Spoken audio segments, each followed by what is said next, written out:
Good morning, and welcome back to Daily Dhamma, a letter to our children.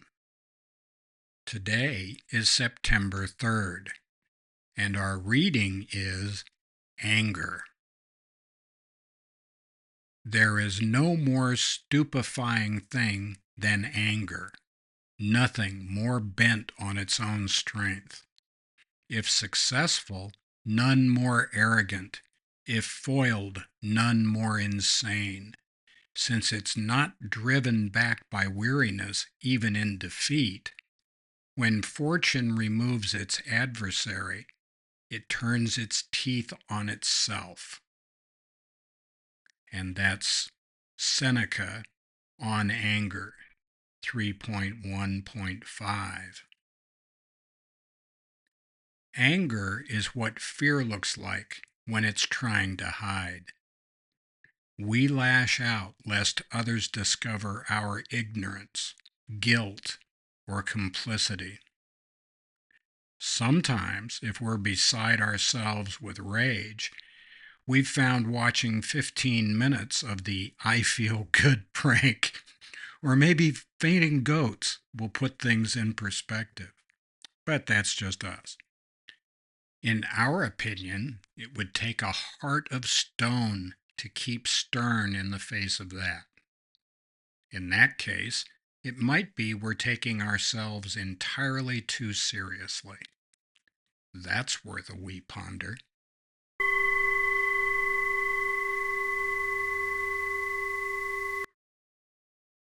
Our theme this month is right effort, and there are things that interfere with making the right effort. And one of the big ones is anger.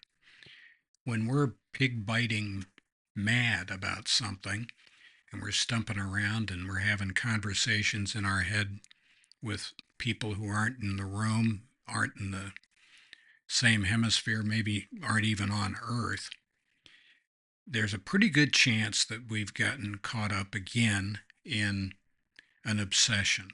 And part of that obsession may well have to do with fear that other people will see through us, and boy, we can't have that, so we've got to jump up and down and scream and yell. The problem with that is that we've got people in our lives who have nothing to do with whatever the fever is that we've got going on in our own brain, and we can have a bad effect on those people. And maybe we don't mean to, and we say, well, I'm not talking about you, but think about how it goes. None of us likes being around somebody who's grumpy and pissed off all the time. And maybe we should think about our effect on other people too. And we do really believe that the I feel good prank or fainting goats is a very good way to pop that blister, maybe get back to what you're supposed to be doing, which is treating other people right instead of like they're bit players in your drama. Our mind causes the body to release chemicals as if in reaction to a real life situation.